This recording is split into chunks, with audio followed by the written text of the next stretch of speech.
Hey, what's happening, guys? It's Luke from BJJ Escapes here. You're about to watch the techniques that were taught to us by Justin JFLO Flores at our most recent BJJ Escapes event on the Gold Coast in Australia. I hope you enjoy. We're just gonna stand squared about, meters to me is really hard, so about a foot apart.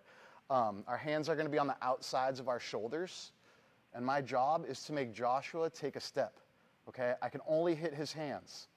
So say I hit his hands and he takes a step, I win. We're just getting comfortable in really close proximity and compartmentalizing our body a little bit so we're not like stiff and rigid and flexing every muscle. So if Josh hits my hands, hit him hard. I should be okay, like a good base, and understanding that if I go to push and I touch chest to chest, I lose a point. So we're just gonna go for about a minute and then we're gonna switch partners. So when we're out here doing this, we could fake. I don't wanna see anyone wacky, wavy, inflatable tube guy, like keep your hands here and go for the win, right? Like understand that it's both people's turns. So there we go, there's a point. First person who steps loses. There we go. So we're just gonna keep playing, stay close, try and have a squared stance rather than right-footed lead or left-footed lead for now. And just get comfortable controlling your breathing, compartmentalizing your body, having a good base, being able to go to your heels, your toes, without taking little steps. Make sense? So let's spread out and find a partner. On three, 1, 2, 3. Goal here is to make Josh take a step, but I can't go to his neck or head, okay? I could go to his elbow and do an elbow pass. Perfect, there you go. He grabs my wrist, I could go to an arm drag and make him take a step. I could push his shoulder and make him take a step. But I'm not going to a collar tap. I know collar taps exist. They're like the commonplace first tie-up for most people who stand-up grapple in jiu-jitsu. But if we're holding a collar tie for more than a second or two, to me, we could be doing better with our energy output. So we're gonna mix things up. We're gonna hand fight, we're gonna pull 2-on-1s, we're gonna make them take a step. So if we're opposite leg lead stances, I want your toes to almost be touching. If we're the same side, right versus right, I want you to be able to draw a line through our toes where they're parallel. So we're close enough in proximity to make these pulls, these pushes, these angles, right in front of you rather than reaching for stuff. So we're gonna get it right up into someone's comfort zone. And I'm okay with you pushing a shoulder. I'm okay with you elbow passing. I'm okay with you arm dragging. I'm okay with you 2-on-1ing, coming to a 2-on-1 and bring their hand down, or if it's that far side especially, to create a little bit of an off balance. A lot of moves emanate from what happens right before it. Finding an angle, getting them to take a step they're not accounting for, and from positions that aren't just like a neutral position where we're both on each other's necks. So we're gonna take that approach. Everything below the collarbone and shoulder is what we're gonna be reaching for. Wrist control, elbow, armpit, 2-on-1s. Make sense? So we're just looking to make them take a step that they're not accounting for. All right? All right, on three, 1, 2, 3. Righty or a lefty? Try not to be too lead leg dominant as far as your weight distribution. If we have like 80% of our weight on our lead leg, we're off balance, right? So try and have it 50-50, narrow a little bit, not so wide. I see some people reaching rather than getting really close and being, grounded pretty well. 50-50, be able to use your back foot, your lead leg, and we're gonna get way more into like the nuances of our stance as we progress, but for now, we should be able to get our hands on each other with pretty good balance without having to every time we reach, we're leaning too far forward or backwards. Make sense? All right, same game. On three, 1, 2, 3. Okay, now we're gonna start to develop our feet and movement, but we're just gonna, barely broach this. Our goal is simple. It's just to grab both wrists, okay?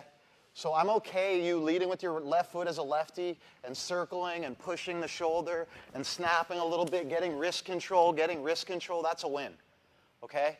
Controlling both sides, whether your thumb is down or your thumb is up, either one.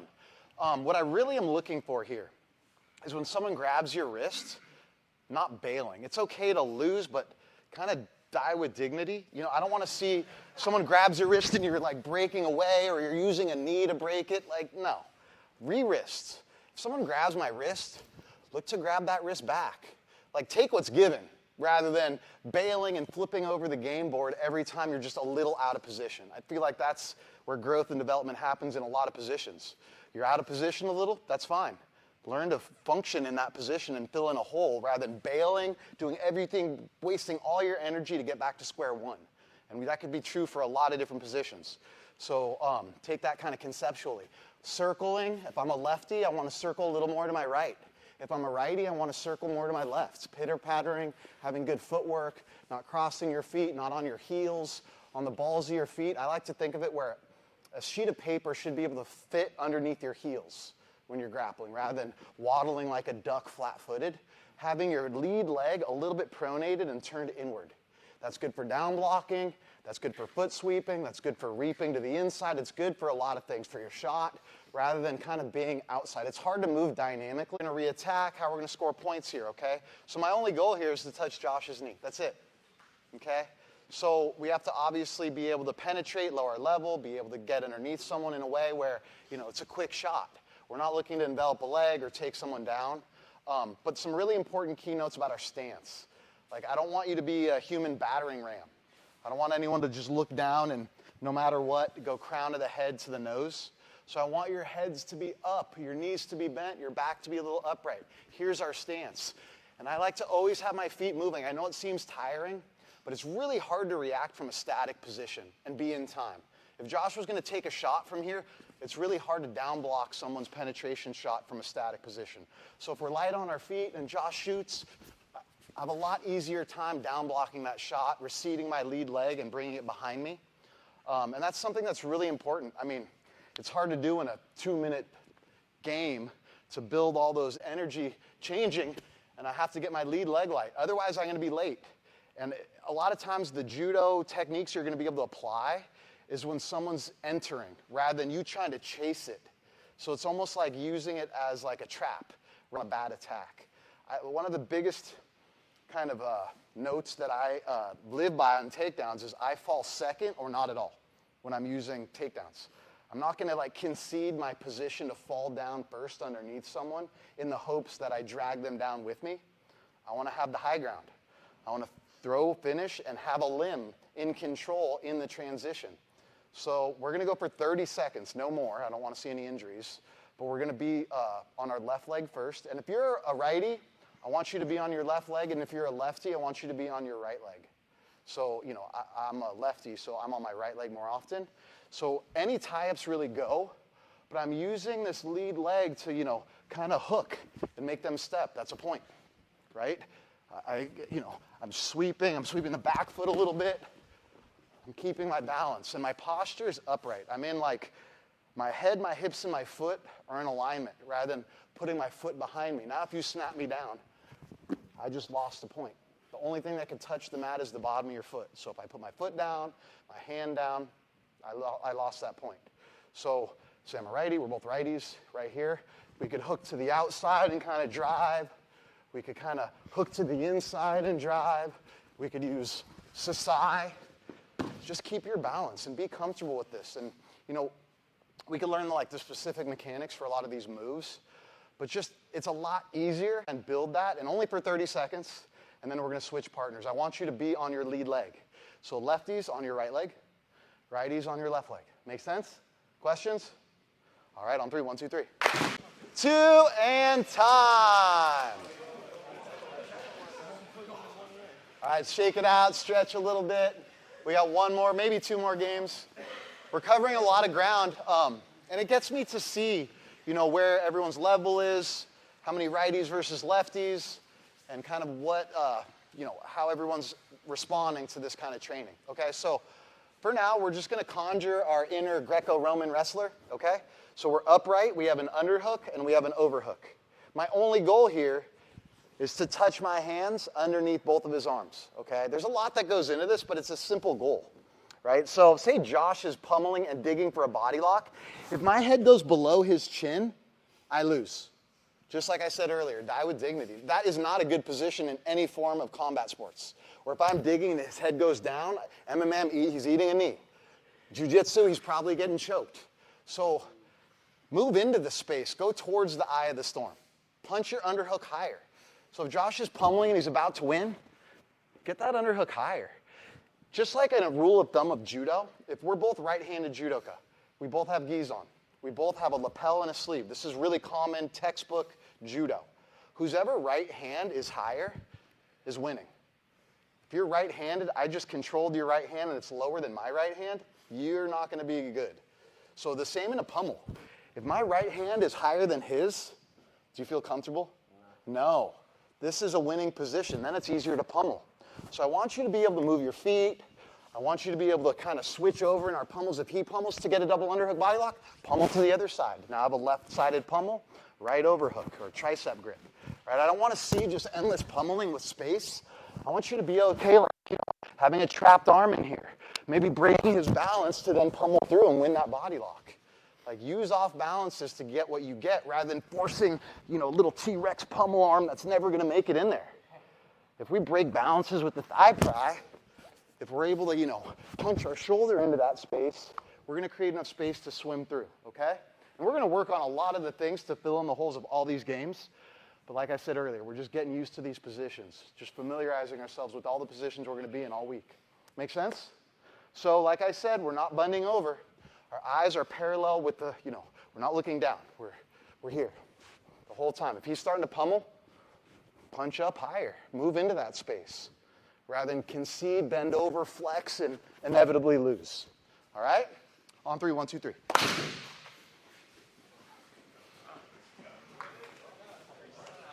Ready? Hajime!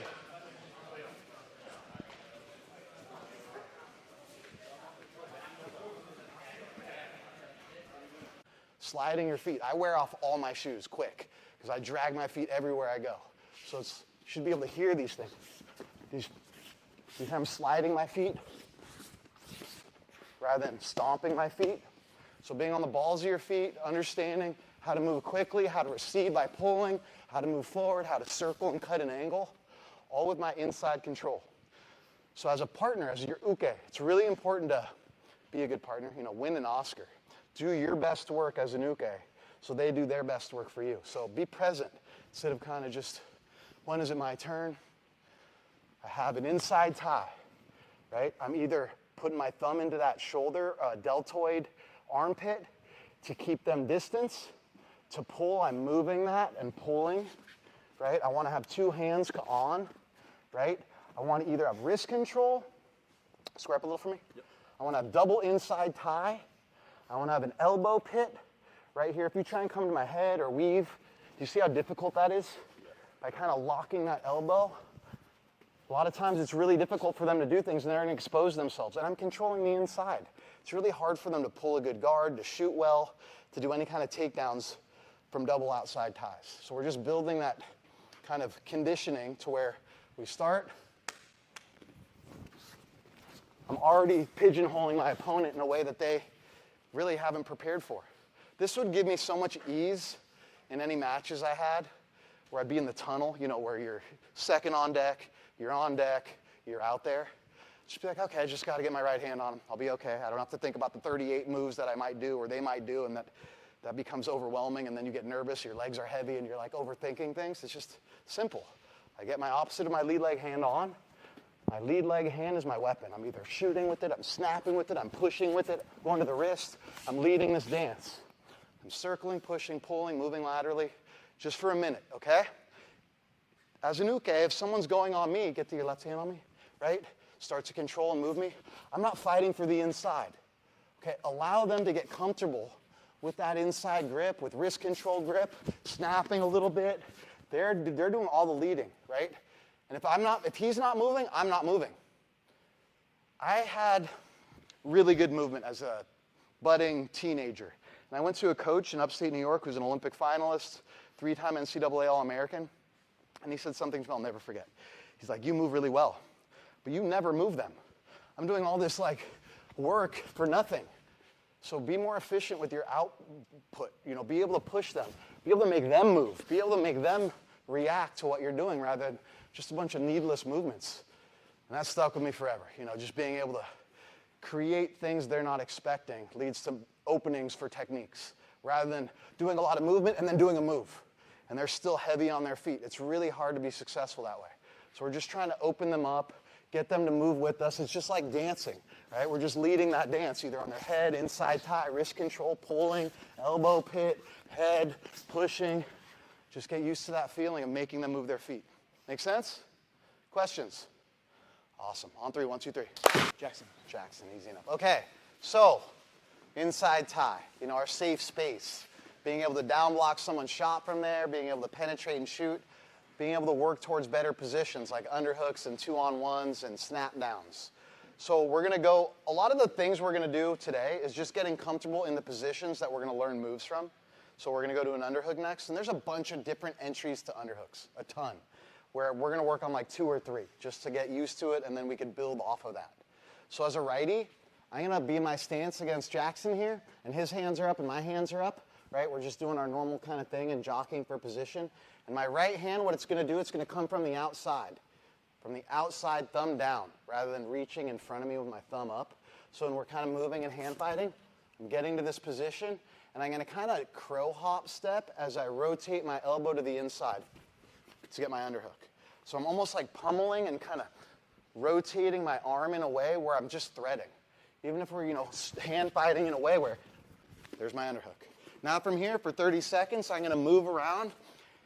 What I'm looking for here, exactly what Jackson's doing. He's doing a whizzer. He's doing an overhook. He knows what's up. He's not just like grabbing my neck or standing with his butt facing me. There's like a real look here that's going to happen in the wild. That's what I want to simulate, where I have my underhook and Jackson's in the game. He has a whizzer. He's not using every muscle and fiber of his being to defend it. I go, the lower they go, until the next thing you know, we're just fighting for the bottom, right? We don't want that. So be okay coming to that seatbelt grip. Be okay pulling, if he goes head position, getting that head underneath us. Make sense? We're just going to move our feet, pull, drag, circle, and we're going to get these options. They're going to fall into our lap. All right? On 3, 1, 2, 3. Time! Okay. So next, our 2-on-1. Okay, a bunch of ways to do this. We'll do 2. Just for, just to get comfortable in this position and the mechanics of a good 2-on-1. And a lot of times a 2-on-1, we want to be able to attack right away, but for now we're just going to get comfortable with good position instead of like looking to take their back or do a move. Just get comfortable getting to your 2-on-1. Okay, so goal. So kind of make a diamond with your hands right now, right? You righties, your left hand is underneath. You lefties, your right hand is underneath. And you're reaching at the same time with distance. I don't want to get in here and get too close because now, he's going to get his hands to my head, he's going to shoot. I want to be on the outside, right? And looking to don't give it to me, it'll be okay, I'll get it. Getting to it. 2-on-1 at the same time with distance. So I'm out in this spectrum of space where it's really hard for them to attack or go shin to shin or Imanari, all the crazy variables that are out there, right? We want to be with space, moving our feet pretty light, getting to it and pulling it to us, rather than getting to it and chasing them. Then they're going to circle, and now it's a never-ending merry-go-round. We want to pull it in and hold it. The way I'm going to hold it is I want Jackson's wrist over his elbow. I'm not trying to tap him with like a ude-garami kimura, but there is a little bit of constraint there where I should be able to control this position for, however I see fit. I'm holding the shoulder, my elbow is against my rib cage, and I'm pulling it in as though it's like a secured clamp, rather than reaching deep or being too low. Right here. Now circle, Jackson, move. I should be able to hold on to this thing and kind of be okay with this position, right? So I could pull, I could circle to their back. They're usually going to face me. It's okay. I'm moving him. I don't need to fight for head position. Posture is your best friend here. The more I lower this, the looser the grip gets. So be okay being civilized, being upright. This is going to be your best friend to do moves, whether I'm dumping it out, whether I'm looking for little Kouchi to ankle picks, whether I'm coming under with a fireman's tether, where I'm reaching for Osotos. You're going to have a lot of mobility rather than being down here, where you're just relegated to single leg stuff up here, right? Like being able to trip, being able to take advantage of what's given with an upright posture right here. So if Jackson faces me, which is a touching point happening, rather than when he circles, I chase him. That's never going to work, especially when you're sweaty. So if someone circles and posts on your head or neck, do you see that? I still have the same control. I'm not chasing their back. That's how you're going to lose this thing. So play with a little bit of variables from the uke, but not much. I don't want the uke fighting for their life. I'm not doing much. He leads the dance. Bring this wrist up to your chest. Good, yeah. This is impossible for me to get my arm back. Play with just securing the position. Make sense? Questions? Yeah. Is this a position you would go for if guys are a little bit taller? I'd go for everything. Yeah. Taller, smaller, quicker, stronger. It's just a good way that I don't have to fight the center of them. That and elbow passes. Bigger people. Like if someone's bigger, I'm looking to get a little angle. So I have access to their back, to a leg, rather than fighting them square. Those little angles, like a 2-on-1's a great angle. Especially if someone comes collar tie, which we're gonna do next. Okay. You know, this is a great way to like be able to find the back, but also just good advantage. You know, right away, you just off the rip get a 2-on-1 without having to wait for them to club you. I'm just gonna go out and get it. Pulling it in, holding it, bringing his wrist above his elbow. Of course, I could put his hand on the mat to look for like takedowns, but just to get used to these positions before we learn moves, I want everyone to get acclimated with like 4 or 5 positions that we're gonna work from all week. Make sense? Yeah. Same thing. If we're both righty, no? Yeah, there we go. Our hands are up. Like I said before, I'm creating them to become a lefty. Like there's 2 ways to approach, or we could force them in an uncomfortable position. And I like that because they probably haven't trained there as much. So if you're right-handed, you lead with your right foot, and I make you, become a lefty, there's a huge advantage even right off the rip. Good questions. Any other questions? All right, on 3, 1, 2, 3. Okay, so we're gonna get to a body lock, and then our opponent is gonna do the same, and it's gonna be an infinity drill. I love these kind of drills because you could start with no resistance, and then you could almost fight to the death in a way where it's a competition. So for now, we're just gonna get our movements down flush and understand wanted advantages and how to break the advantage and how to get back to a neutral, and then to get to the advantage, and then they defend, and then they get to a neutral, and then they get an advantage back and forth, okay? So I'm in my pummel, over, under. I don't care if I'm a lefty or a righty, but my job and goal is to get a body lock. We could do that a bunch of ways, okay? So the first and most easiest way is to do the same circle step we did. So I'm gonna step and I'm gonna circle and pull, and I'm just gonna step into the hole. So I'm just gonna take that axis, that angle, and as he's stepping, there's usually gonna be some space. And we wanna have our hand almost flush onto our chest in a way where we're like a T-Rex swimming, right? Little arms, boom, right there. So we'll do it from this angle so they can see.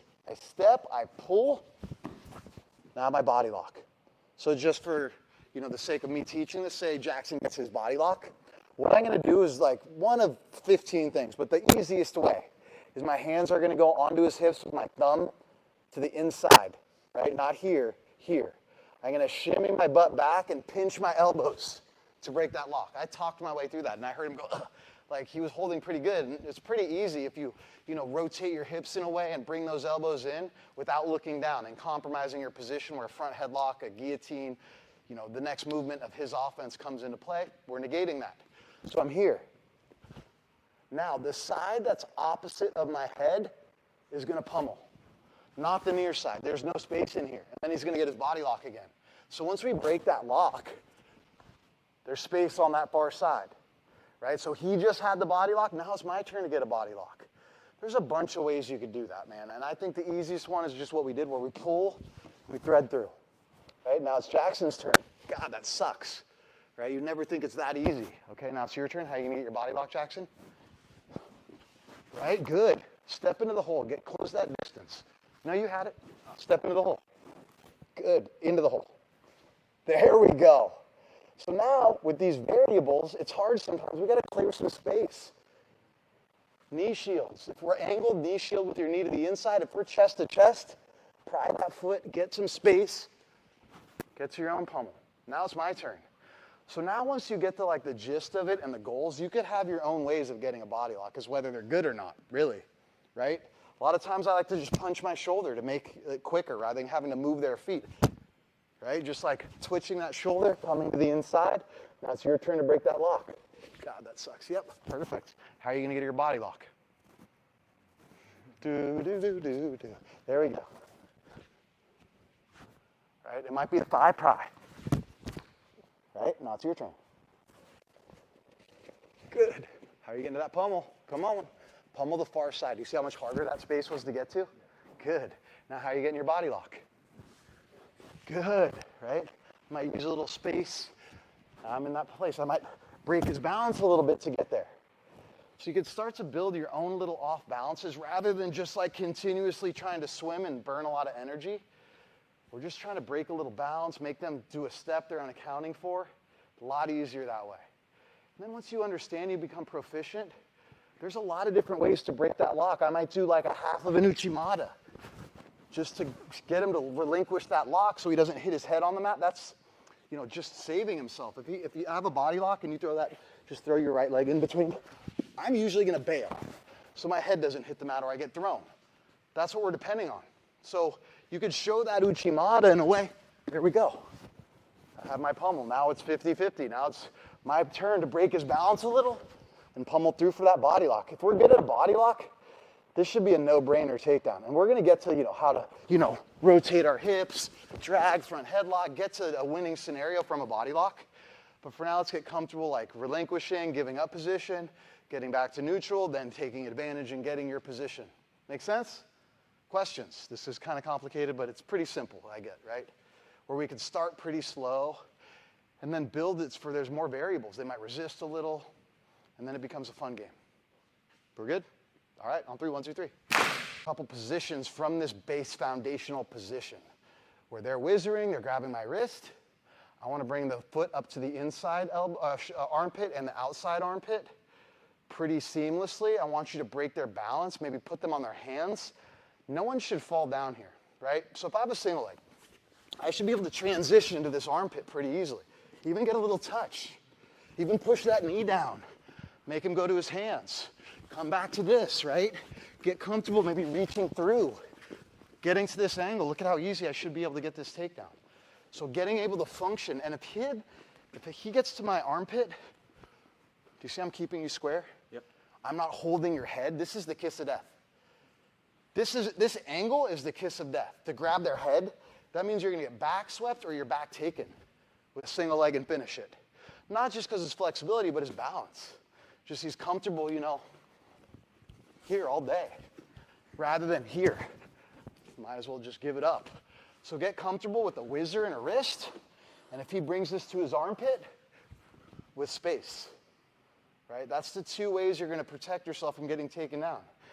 And as the person doing your single leg, work on that transition on how to have it here and how to rotate to the heel and bring it up to your armpit, either the near one or the far one. It really doesn't matter. Like, what are you doing with your hands? There we go. Now, it's really hard for me to reach that thing, right? I'm probably going to have to crawl back to that leg, right? Good. Exactly. Now you're getting it, right?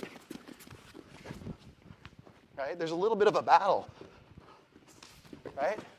Where we could play that game a little bit for 30 seconds on each leg, each person. So there's 4 rounds. Hold that leg, circle, drive, elevate, get comfortable in these seamless transitions. Make sense? Questions?